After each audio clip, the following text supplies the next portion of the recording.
كنت قاعدة في أمان الله، جوزي قال لي: "أنا عايز كنافة." طب ماشي أوكي، هاقوم أعمل لك كنافة، عندنا كنافة في الفريزر. والله الكنافة دي يا جماعة من رمضان، حطاها في الفريزر كده وما عملتهاش. قال لي: "لأ، أنا عايز كنافة بتاعة أمي، الكنافة اللي أمي بتعملها." فقُلت له: ماشي، هنقوم نعمل الكنافة بتاعة مامتك." رُحت جاية قايمة كده وعملت فيها بقى سِت شاطرة، وقُلت لازم بقى أثبت وجودي وأعمل له كنافة كده حلوة شبه بتاعة مامته بالضبط، عشان ما يقوليش ما بتعرفيش تعمليها. رُحت جاية بقى جايبة الكنافة كده وداخلة عاملاها. بُصّوا بقى يا جماعة لونها، الكنافة بتاعة مامته دي سهلة جدًا، هي بتعملها كده ني في ني على البوتاجاز من فوق، ما بتدخّلهاش الفرن خالص. عايزة أورّيكم بقى سُمكها، وكمان لونها كان تحفة جدًا، وكانت روعة، يعني انبسط بيها جدًا الحمد لله. بُصّوا، يالّا بقى ندخل نشوف عملناها إزاي وعملنا الجمال ده إزاي. شايفين الكرملة يا جماعة، شايفين؟ اوعي أبدًا جوزِك يقول لِك على حاجة وتقولي له ما باعرفش أعملها. طبعًا ما كانش عندي شربات كنافة، فرُحت جايبة قايمة متشمللة كده وعاملة الشربات بتاع الكنافة، هو كوبايتين من السكر عليهم كوباية من المَيّة، وبعدين نروح جايين واخدينهم حاطينهم على البوتاجاز. أنا مش هاحط الليمونة خالص دلوقتي، عصرة الليمون كده هاحطها وهو على النار، وكمان ما باحبش أحط فيه لا معلقة كده ولا أقلبه خالص لحد ما يغلي معانا، وهنشوف هنعمله إزاي دلوقتي. كان عندي بقى شوية زبدة كده في التلاجة، رُحت جاية مطلعاهم وحاطة عليهم كده حوالي ربع كوباية من الزيت. ما نحاول ما نكترش الزيت أوي عشان الزيت بينشف معانا الكنافة. وكمان خدت كده معلقة كبيرة مليانة من السمنة البلدي ورُحت جاية حاطاهم برضه، وناخد بقى الكوكتيل الحلو ده ونروح جايين حاطينه على النار، نفككه بس كده، عايزينهم كده يختلطوا مع بعض بس ما يسخنوش أوي. وبعدين أهو زي ما أنتم شايفين الشربات بتاعنا غِلي بقى، رُحت جاية نازلة عليه بعصرة نُص ليمونة كده، وهاسيبه برضه يغلي مثلًا دقيقتين 3 وهاروح جاية طافية عليه. عارفين طبعًا شربات الكنافة بيبقى تقيل أو وسط، أنا بصراحة ما باحبوش تقيل أوي. كان عندي بقى الكنافة، رُحت جاية مطلعاها زي ما أنتم شايفين كده ومفككاها.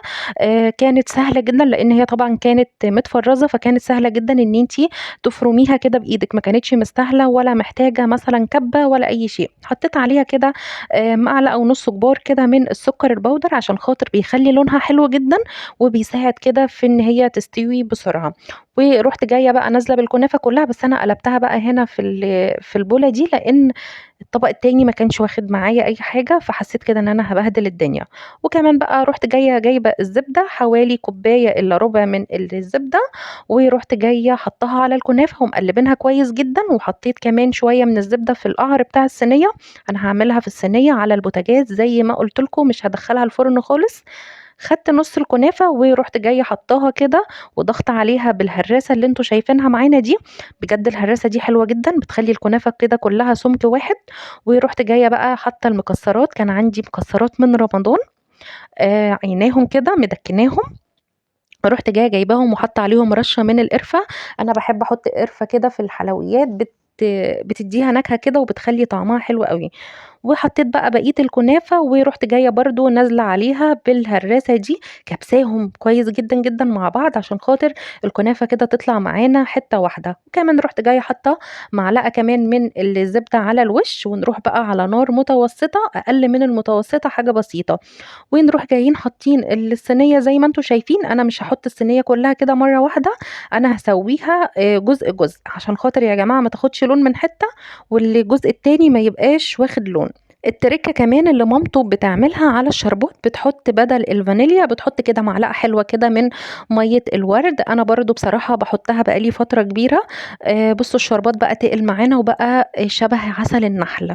بُصّوا بقى اقعدوا بقى قلّبوا كده في الصينية كل شوية عشان خاطر كل الجوانب تاخد معانا اللون الحلو ده. ويالّا بينا بقى نقلبها ونشوف خدت اللون هوب. بُصّوا بقى عايزة أورّيكم لونها، بُصّوا قرّب، قرّب، قرّب تعالَ، شايفين؟ كلّها واخدة لون حلو جدًا. شايفين يا جماعة بجد تحفة، تحفة. ونروح جايين بقى حاطينها في الصينية، بس نحط كده معلقة كمان من السمنة، وبعدين أروح جاية نازلة تاخد لون على الجنب التاني، نسويها كده. الطريقة دي ما بتاخدش أي وقت خالص على النار، هو بيحبها كده ني في ني. عايزة أقول لكم كمان يمكن بيحبها اللون كمان يبقى أقل من كده، بيحبوها ني في ني. وبعدين نغطيها بقى كده ونقلب الناحية التانية، خلاص كانت استوت معانا وكانت زي الفل. بُصّوا تحفة، تحفة فنية. نجيب بقى الشربات التقيل اللي احنا عملناه، واول ما الكنافه تكون سخنه معانا نروح جايين نازلين عليها بالشربات البارد. انا عملت الشربات وسبته يبرد خالص لحد ما الكنافه استوت معانا كده، لازم شربات الكنافه يكون بارد. نوزع بقى الشربات كويس كده بالمعلقه. شايفين يا جماعه؟ شايفين الشربات تقيل والكنافه واخده لون الكرمله الجميله دي؟ كان طعمها حلو قوي قوي. قومي جربيها، هتعجبك جدا جدا. يلا نقطعها كده بقى مع بعض ونشوف من جوه عامله ايه وسمكها عامل ازاي. بصوا انا قطعتها بالسكينه اللي هي المشرشره دي عشان ما تتبهدلش معايا. قطعتها كده على 4. عايزه اوريكم بقى. يلا نشيل بقى كده ونشوف الجمال. ولو وصلتي معايا بقى لحد هنا، انزلي حطي لايك وسبسكرايب كده في القناه، وفعلي زر الجرس الاحمر عشان يوصلك كل فيديوهاتي الجديده اول باول. ويلا بينا. بصوا يا جماعه اللمعه اللي فيها، بصوا لونها وبصوا جمالها. بصراحه قال لي تسلم ايدك. انبسطت جدا ان انا عملت له حاجه هو بيحبها. قدموها بقى بالطريقه اللي تريحكم. انا ما حبيتش ازينها ولا حبيت احط عليها اي شيء خالص، عشان خاطر هو عايزها كده تبقى ساده بالطريقه دي، يا دوب شويه مكسرات وخلاص. قدمتها كده في الطبق البايركس ده، ورحت جايه عطيها له كده مثلث. قال لي يا سلام. وبس كده. استنوني بقى في وصفة جديدة، والى اللقاء في فيديوهات جديدة.